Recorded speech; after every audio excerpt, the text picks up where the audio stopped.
Now, what you're about to watch is a few clips from Bob Gates. Robert Gates was the director of the CIA. He was the Secretary of Defense, and he's a reasonably moderate conservative. And he has a very good handle on what's going on. And I want you to hear from his mouth the way that he frames things. So, for example, he expands the lens and talks about China or how Ukraine, what's going on there, affects China. He talks about Trump. He talks about all kinds of issues Prigozhin related to what's going on in Ukraine. I promised you that I would show this to you, and then other things just kept getting in the way. But his predictions are still worth listening to. So here we go. He's starting with this clip about China. The cost would be so high that they wouldn't start the war again. What should cross that line in terms of unacceptable Chinese support for Russia's war? Oh, I think any provision of actual weaponry Ammunition. to Russia would be a problem, whether it's ammunition or missiles, anything along those lines. We know that they're providing dual-use things for Russia. They're providing them with a lot of semiconductors. They're providing them with drones and things like that. But the Chinese have been very careful so far about what they've provided to the Russians, so that they don't end up crossing our line on sanctions and getting the secondary sanctions imposed on. But they're financially China. benefiting from this war. I think that I think they're both upsides and downsides for China in this. You got the impression of this great alliance or partnership without limits and so on, in terms of opposing the democracies and especially the United States.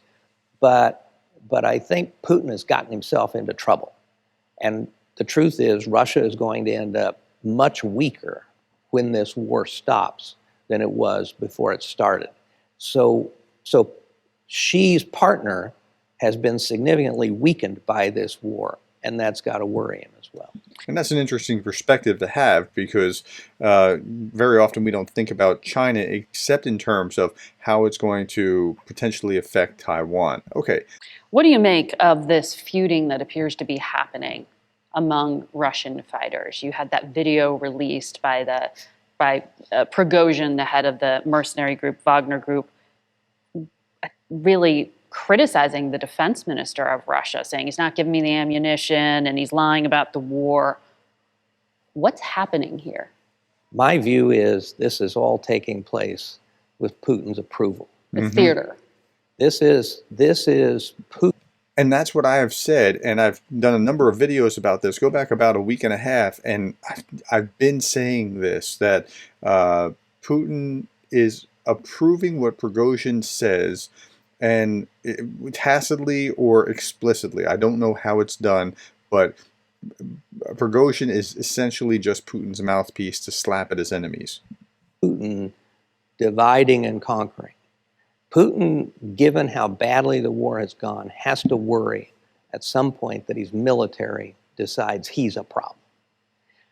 By giving Prigozhin power and strengthening Prigozhin and letting him criticize the Ministry of Defense, Putin keeps them divided. If the two came together and decided Putin was a problem, then Putin would have a really big problem. So my view is that Putin is sort of orchestrating this to a degree, in the sense, or at least letting it go forward, because it serves his interest in keeping these two powerful forces at each other's throats, rather than potentially beginning to collude against him.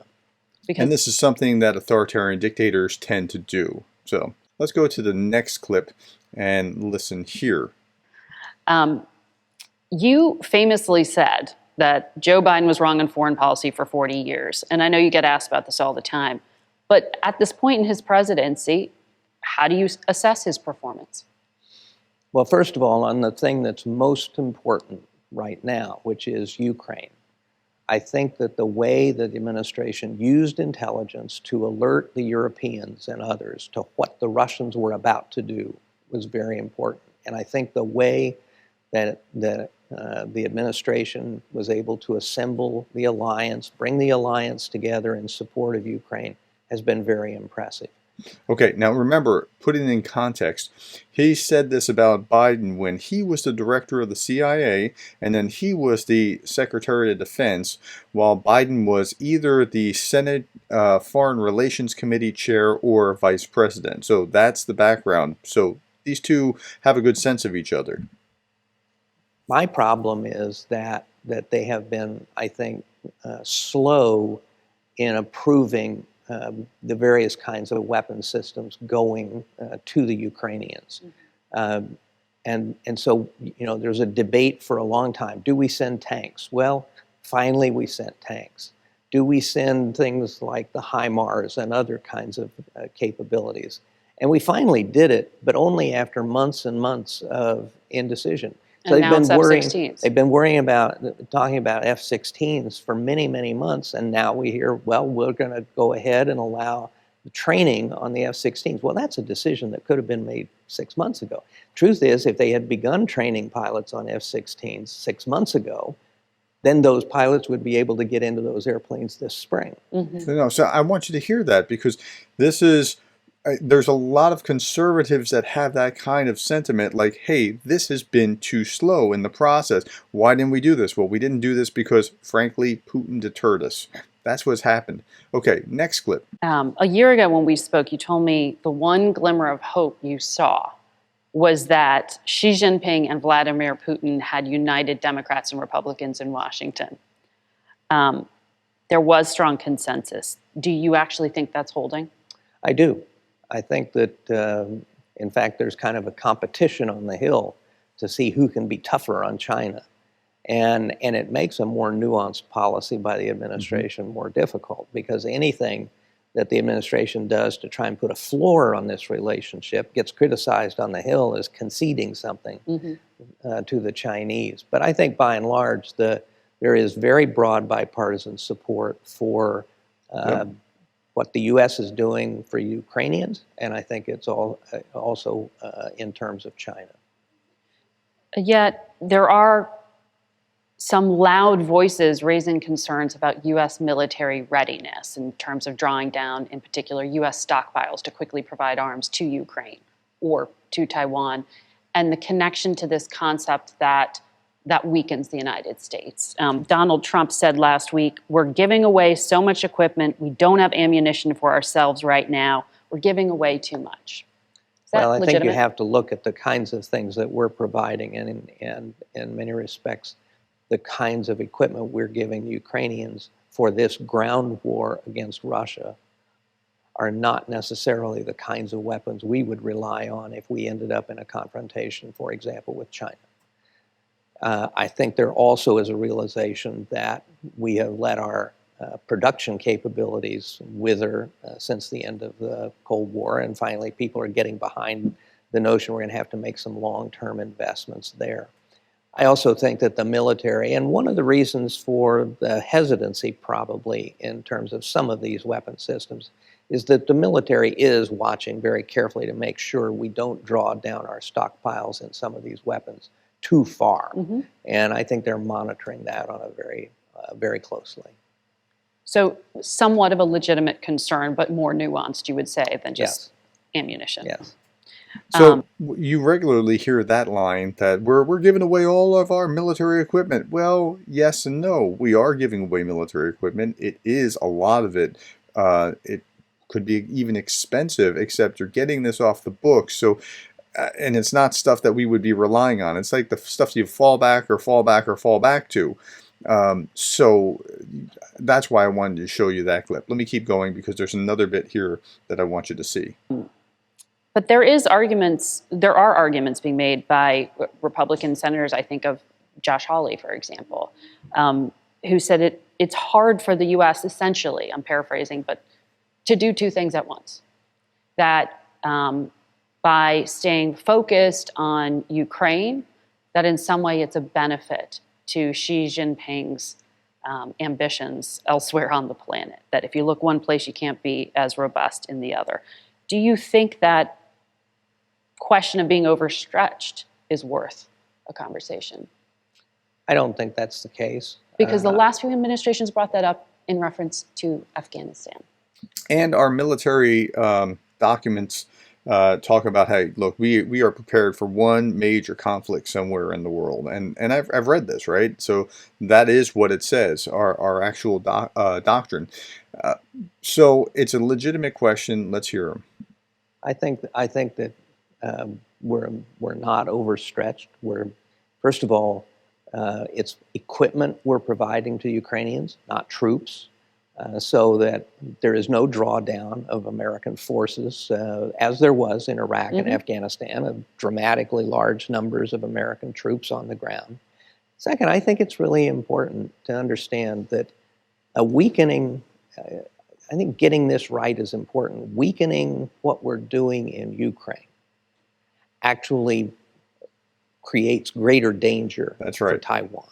That's right. And this is why I am often fighting with the populists in the Republican wing that are talking about, well, I don't want World War III. No, neither do I. And this is why. If Xi gets the message about Taiwan, then through what's going on in Ukraine, it makes it less likely that he's going to do something, unfortunately, pushing us toward World War III. If the Chinese believe we can be outlasted, if the Chinese believe that we can be forced out of Ukraine by our domestic divisions and stop helping Ukraine, I don't understand how anybody thinks that strengthens our position vis-a-vis China when it comes to Taiwan. The reality is, and a lot of the critics of our support for Ukraine make the point also separately that the catastrophic withdrawal from Afghanistan had a huge impact on Russia and China and everybody else. Well, if that's the case, then what is the impact of pulling back in Ukraine, where the stakes are even larger than they were in Afghanistan? So I think showing strength and resistance to the Russians in Ukraine actually strengthens our position in terms of support for Taiwan and in deterring China. Okay, so, and that's a really good point. Let's go to one last clip. And this kind of sounds similar to Vlad Vexler's point about cooperating with each other within your country, within your democracy, and learning how to work that together. And this was worth listening to. The inability to get some of these big things done, I think, is a real problem. What do you think the biggest threat to the United States is right now? I think it is the polarization in the country. And we've always had polarization in America. If you go back to the Jefferson-Adams presidential race in 1800, the things that were said in that election would fit right into a current political environment. But what's been different more recently is not just a measure of paralysis, as indicated by the debt ceiling, but a level of meanness and a lack of civility among our politicians. The sense that somebody who disagrees with you is not just somebody you disagree with, but is an enemy, is a bad person. This lack of civility is I think, something new and really is pretty pervasive in the Congress, and it sets a pretty bad example for the rest of the country. I mean, and that kind of thing you should reserve for those who are actually crossing borders and killing innocent people, not your countrymen, right? Just leave that aside. Good people can disagree on things, and that's okay. But people have said, well, I didn't realize you were a conservative. I don't know. I'm a little skeptical about you. Look, if you care about Ukraine, you're in the right place. I'm not going to try to convince you about tax cuts. I'm going to full-throatedly support Ukraine. And if you are too, you're in the right place. Hey, thanks for your time. Thanks for caring about Ukraine and listening to all this. I hope this helps shape your perspective and your understanding about U.S. position on Ukraine through the eyes of Robert Gates, the former Secretary of Defense. Thanks for the likes. Thanks for the shares. Thanks for the subscribes, the coffees, etc. Thank you for being the kind of person that cares about Ukraine.